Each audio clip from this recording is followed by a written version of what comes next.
जीवन में उतार चढ़ाव लगा रहता है और कुछ बुरा अच्छे के लिए ही होता है। जिस तरह से बर्तन को रगड़ने से बर्तन में चमक आती है, उसी तरह से संघर्ष आदमी के जीवन में चमक लाकर उसे और भी उन्नत करता है। हार कर भी बहुत कुछ सीखते हैं। ऐसे लोग ठोकर खाकर गिरना नहीं बल्कि संभलना सीखते हैं। याद रखिए, जिस तरह से रात के बाद दिन का आना निश्चित है, उसी तरह से दुख के बाद सुख का आना निश्चित है। खुद पर और खुदा पर भरोसा बनाए रखिए और हर चीज को पॉजिटिवली सोचिए।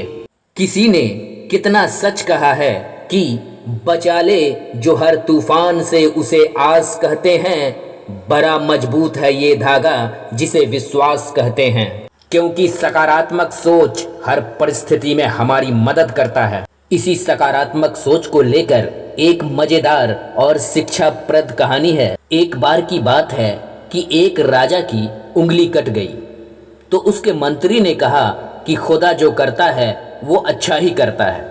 इस पर राजा को गुस्सा आया और राजा ने मंत्री को जेल में डाल दिया। कुछ दिनों के बाद राजा शिकार पर जाता है और शिकार का पीछा करते करते एक घने जंगल में पहुंचता है जो आदिवासियों का इलाका था। वे लोग राजा को पकड़कर अपने सरदार के यहाँ ले जाते हैं। सरदार अपनी देवता को खुश करने के लिए राजा की बलि देना चाहता है। अपनी देवता की मूर्ति के नजदीक ले जाकर जैसे ही राजा की गर्दन को वह काटना चाहता है, वैसे ही उसकी नजर राजा की कटी हुई उंगली पर पड़ता है। कटी हुई उंगली को देखकर सरदार उसे छोड़ देता है, क्योंकि उसे स्वस्थ शरीर चाहिए बलि के लिए।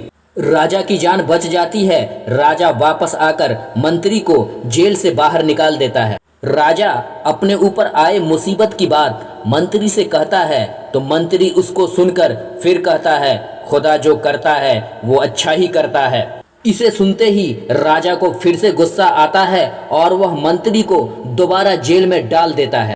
राजा मंत्री से एक सवाल करता है कि पहली बार जब मैंने तुम्हें जेल में डाला था उसके बारे में क्या कहना है?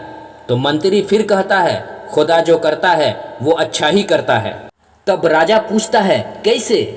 तब मंत्री जवाब देता है कि अगर मैं जेल में ना होता तो निश्चित रूप से मैं आपके साथ शिकार पर जाता। वे लोग आपको तो छोड़ देते, लेकिन मेरा बलि चढ़ा देते और मेरी जान चली जाती। इसलिए कहता हूँ कि खुदा जो करता है अच्छा ही करता है। दोस्तों, परिस्थिति चाहे जैसी आए, खुद पर और खुदा पर भरोसा बनाए रखिए। अपने ऊपर विश्वास बनाए रखिए। एक रास्ता अगर बंद होता है तो हजारों खुल जाते हैं।